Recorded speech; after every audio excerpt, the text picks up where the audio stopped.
Buenas tardes a todos los que están aquí en esta sede presencialmente, a todos los que están en el resto de sedes en España y, por supuesto, a todos los que nos siguen a través de las redes sociales y a través de las conexiones. Sé que hay muchas personas incluso presenciando esta reunión, incluso al otro lado del Atlántico. Bienvenidos a todos. Vamos a hablar ahora de los aspectos de diagnóstico, clasificación y evaluación de la hipertensión arterial que han contemplado estas nuevas guías, estas bienvenidas guías. Bien, empezamos por la definición y clasificación de los niveles de presión arterial, algo tan simple y tan elemental, de la presión arterial en consulta. Bien, estos aspectos no han cambiado, La presión arterial sigue estando su umbral en 140/90 y aquí empieza la hipertensión grado 1. La presión arterial óptima está por debajo de 120/80, lo cual no significa, y eso ya lo irán viendo a lo largo de esta presentación, que nuestros pacientes tengan que alcanzar esta presión cuando son hipertensos, porque uno es los aspectos epidemiológicos. Sabemos que la presión arterial es un continuum y que presiones bajas, desde el punto de vista poblacional, es bueno. Presión arterial óptima por debajo de 120/80 es bueno. Ahora bien, no está claro que nuestros pacientes tengan que alcanzar presiones tan bajas cuando parten de cifras mucho más elevadas. Bien, hay un nivel de presión, la presión normal elevada, que es un concepto que ya en su día se había discutido hasta qué punto esta presión puede llegar a alcanzar criterios de tratamiento, pero esto se va a abordar y lo abordará posteriormente el doctor Redón. Siguiendo los aspectos de definición y clasificación, vamos a los de estratificación del riesgo. De alguna forma, cuando nosotros tomamos la presión arterial a un individuo, no nos podemos quedar simplemente con el número, tenemos que ir más allá porque la trascendencia de esa presión tiene que contextualizarse en función de una serie de aspectos que aquí ustedes los tienen. En primer lugar, tienen arriba la presión arterial, cómo va desplazándose a lo largo de las cifras, empezando por la presión normal, grado 1, grado 2 y grado 3. Y aquí tenemos los individuos sin otros factores de riesgo, con 1 o 2 factores de riesgo, más de 3 o más factores, y a partir de aquí ya individuos con lesiones de órgano diana, enfermedad renal crónica, diabetes y ya finalmente enfermedad cardiovascular. Fíjense cómo un individuo que tiene presión arterial normal, está por debajo de 140/90, es de riesgo muy elevado cuando ya tiene enfermedad cardiovascular, o cuando es un diabético, o cuando tiene una enfermedad renal crónica avanzada. Esto es un aspecto bien conocido y nosotros tenemos que averiguar hasta qué punto nuestros pacientes están en uno u otro de los recuadros que aquí se van calentando en colores desde el riesgo, la ausencia de riesgo, hasta el riesgo máximo. Bien, para averiguar o determinar en qué punto están nuestros pacientes, hay datos clínicos, evidentemente, pero también hay un conjunto de marcadores o de identificadores que están en la tan comentada lesiones de órgano diana. Para determinar la lesión de órgano diana, tenemos todo un conjunto de instrumentos para acercarnos.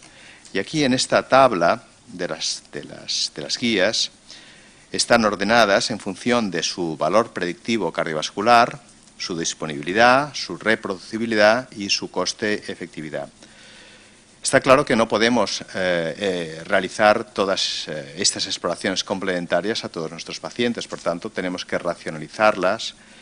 Y fíjense cómo, si nos vamos a la columna de la derecha, la de la eficiencia, la de la relación coste-efectividad, yo he señalado en rojo aquellas que tienen una relación más favorable. Y fíjense que estas exploraciones están al alcance de todos. El electrocardiograma, la tasa de filtrado glomerular, y la microalbuminuria. Cierto es que podemos ir a exploraciones más complicadas como el score cálcico o como una resonancia cerebral, pero esto está claro que se escaparía de una lógica asistencial máxime en los tiempos que vivimos de crisis. Yo quiero resaltar que estas guías, si algo tienen, es que tienen un enfoque de simplificar las cosas hasta el punto de que sean accesibles desde todos los puntos de vista. Y siguiendo vamos a los aspectos de medición de la presión arterial, porque aquí sí que ya aparecen algunos aspectos que vale la pena resaltar. De toda la vida habíamos medido la presión arterial en consulta y el edificio de la presión arterial, de la hipertensión arterial, se había construido en base a este dato. Sin embargo, en los últimos tiempos las cosas habían ido cambiando y disponíamos de la monitorización ambulatoria, que ya hace años que empleamos, pero ha ido cobrando cada vez más auge la automedición por parte del paciente, y estas son las dos determinaciones de presión arterial fuera de consulta. Por tanto, ¿hasta qué punto hemos de apoyarnos unas en otras? Todas son importantes. ¿Qué dicen las guías al respecto? Bien, empecemos por la automedición de la presión arterial. Prácticamente ya todos los hogares tienen un aparato de presión arterial, incluso de aquellos sujetos que no son hipertensos, y estos aparatos se utilizan, y se utilizan mucho porque el número es un aspecto siempre atractivo.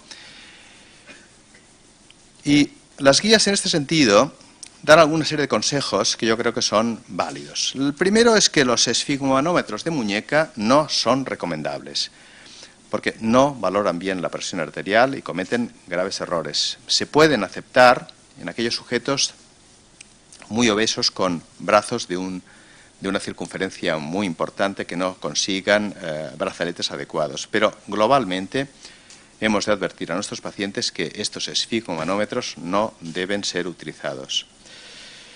La automedición de la presión arterial es algo que aficiona mucho al paciente y que se prodiga.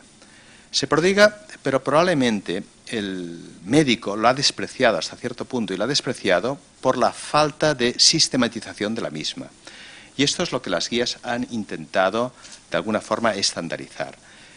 Si bien nosotros cometemos un sesgo cuando tomamos la presión arterial en consulta, y seguramente esta presión es la más alta, no siempre, pero la más alta en muchas ocasiones, también es cierto que el paciente huye de esta situación y comete su sesgo, y suele ir a buscar la presión arterial en el mejor momento posible.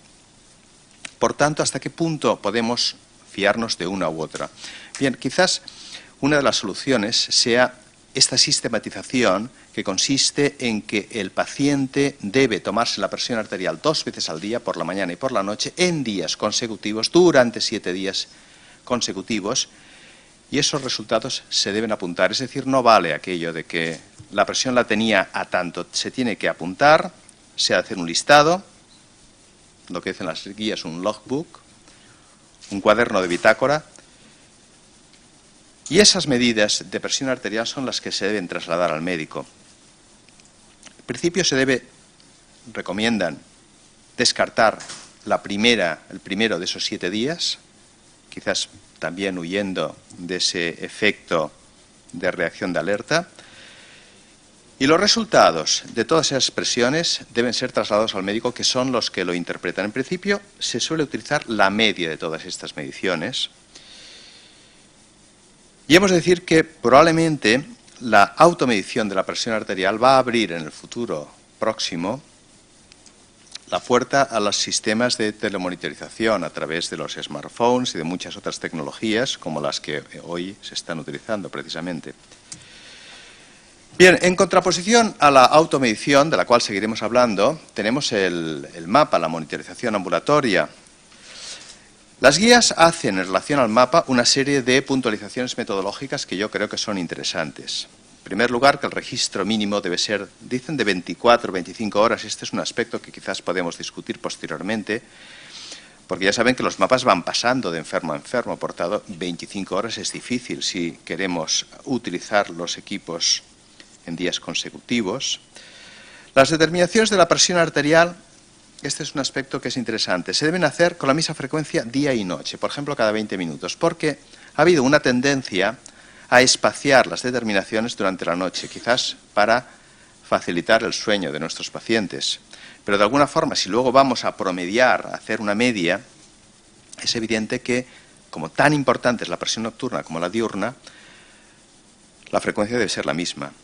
Solo debemos aceptar los estudios que tengan al menos un 70% de medias satisfactorias. Se deben incorporar las horas de inicio de vigilia y sueño. Esto no se suele hacer, sino que se utiliza habitualmente unas horas muy concretas que se presumen que son las que el paciente se ha acostado o se ha levantado. Y no hay costumbre de aportar diario de actividades y eventos. De alguna forma, para introducir las horas de vigilia y sueño necesitamos ese diario. En el Holter, que los cardiólogos de electrocardiograma siempre hemos pedido un diario que no siempre se utiliza en la MAPA. Bien, las indicaciones de MAPA. ¿Cuáles son los pacientes que se debe hacer MAPA? En principio, las guías indican, teniendo en cuenta que esta es una técnica más cara que la automedición, que se debe prodigar especialmente en los sujetos que haya grandes diferencias entre los registros de presión arterial en consulta y en automedición en domicilio, en aquellos sujetos con marcada variabilidad de la presión arterial y especialmente en aquellos sujetos que nosotros nunca detectamos ni por presión arterial en consulta ni por presión arterial en automedición, sino en aquellos sujetos en que presumimos hipertensión nocturna o ausencia de comportamiento nocturno reductor al menos. Los datos a analizar en el MAPA, estos son los que podríamos decir que todos hacemos, ¿no? La visualización de la gráfica, la presión media de 24 horas, la presión media diurna y nocturna y el cociente de presión arterial noche-día, porque las guías indican que una normalidad sería un descenso de un 10%, al menos, con lo cual ese cociente estaría en 0,9, puesto que el numerador es la presión nocturna. De todas formas, y este sí que es un aspecto que he remarcado en rojo, el cociente noche-día, que ha sido reconocido como significativo predictor de eventos cardiovasculares, aporta poco a la presión media de 24 horas. Es decir, sí que es un predictor, pero es un predictor adicional escaso. De tal forma que eso y otros datos, como por ejemplo la variabilidad de la presión arterial, el famoso ascenso a primera hora de la mañana, el de morning surge, y las cargas tensionales, a la hora de la verdad, aportan escaso valor predictivo, de tal forma que no se recomiendan su uso rutinario en clínica. Podríamos concluir que realmente lo importante en el MAPA es la presión media de 24 horas. ¿Y qué dicen las guías en relación al valor de la presión en consulta versus la automedición y el MAPA? Pues bien, que la automedición de presión arterial se asocia mejor a la lesión orgánica que la presión arterial de consulta. Esto sí que es un cambio del paradigma, porque si siempre habíamos utilizado la presión en consulta y habíamos un poco despreciado la automedición, fíjense que esta predice mejor.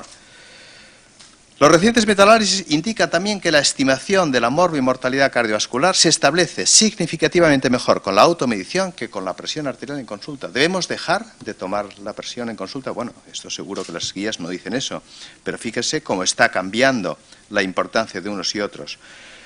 ¿Y qué hay cuando relacionamos o comparamos presión en automedición y presión por MAPA? Pues bien, aquí hay un empate técnico. Ambas predicen de una forma similar. Las guías hablan también de algunos tipos de hipertensión que han sido un poco olvidados. La hipertensión de bata blanca y la hipertensión enmascarada. Porque la hipertensión enmascarada, que ya saben que es aquella que el individuo tiene la presión arterial normal en la consulta y en cambio tiene la presión arterial fuera de consulta elevada, tiene una prevalencia en población del 13%. Y la hipertensión de bata blanca, que todos diríamos que es muy frecuente, tiene una prevalencia en población del 13% también. Por tanto, es tan frecuente una cosa como la otra y el pronóstico cardiovascular de la hipertensión enmascarada es el mismo que el de la hipertensión sostenida. Piensen incluso que el hecho de que pase desapercibida puede aumentar el riesgo cardiovascular de estos sujetos que de hecho no son tratados. Bien, hemos definido antes lo que es hipertensión y ahora vamos a comparar lo que es hipertensión en niveles, en consulta y fuera de consulta. Estas cifras han cambiado poco en relación a las guías precedentes. 140/90 es la presión en consulta, el umbral.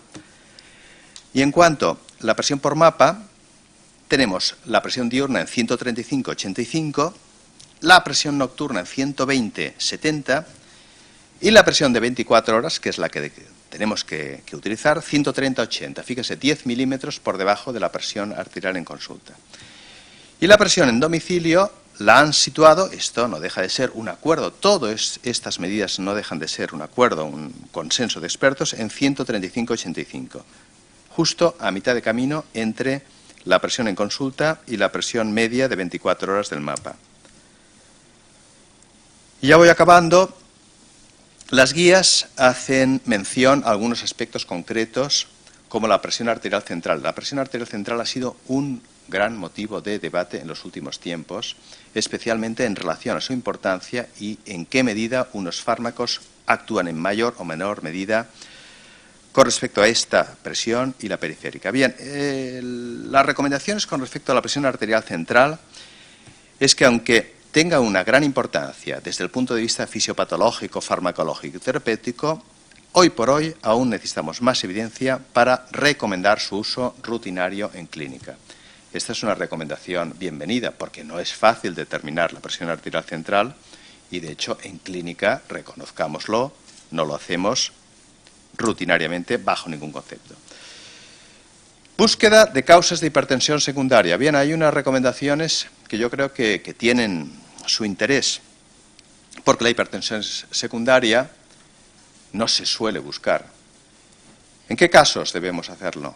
Bien, al menos en aquellos casos de hipertensión arterial severa, la resistente, la refractaria, aquellos sujetos que estamos pensando incluso en hacer intervencionismo, piensen en la denervación renal, en aquellos sujetos con inicios bruscos o progresión muy brusca de la hipertensión, hay una hipertensión muy importante, aquella que no responde al tratamiento, en el fondo estamos hablando de la resistente, y aquellos sujetos con lesiones de órgano diana muy marcadas en relación al tiempo de evolución de la hipertensión. En el fondo, las guías nos vienen a decir, no hace falta buscar hipertensión secundaria, pero es muy necesario en aquellos que tienen una hipertensión arterial muy importante. Y este aspecto no lo tenemos que olvidar. Y finalmente, ¿qué pasa con un aspecto de la presión arterial que siempre nos han intrigado mucho, al menos a los cardiólogos? La presión arterial durante el esfuerzo. La presión arterial sabemos que aumenta durante el ejercicio, tanto en el ejercicio dinámico como en el ejercicio estático, fundamentalmente la presión arterial sistólica, pero no sabemos cuál es la medida de normalidad.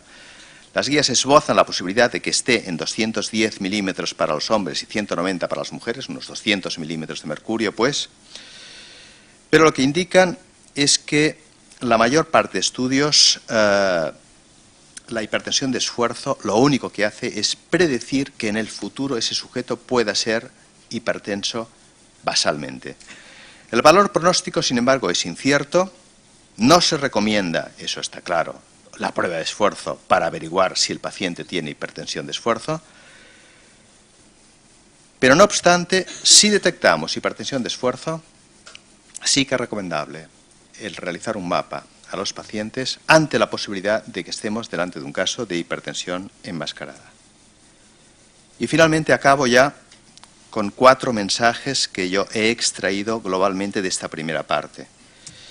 El primero, estas guías, en estos aspectos, yo creo que no complican la vida al médico clínico que está tratando al hipertenso, sino que la simplifican en muchos aspectos. Las guías de práctica clínica a veces son muy complicadas, son muy tediosas, estas ocupan 70 y tantas páginas, es imposible aglutinar tanta información de tantas guías en nuestro cerebro. Y yo creo que en este sentido las guías son muy clínicas y son prácticas. Las veremos también desde el punto de vista terapéutico. Los aspectos de riesgo cardiovascular global. Aquí se insiste, y este es un aspecto decisivo, a la hora de tomar estrategias, el hecho de que gana peso la medición de la presión arterial fuera de consulta, ya han visto que mejora la estimación de riesgo frente a la presión arterial clínica que habíamos utilizado siempre, y finalmente que se alerta sobre algunos aspectos de hipertensión arterial que nos han pasado siempre desapercibidos, como es la hipertensión enmascarada. Y eso es todo. Gracias.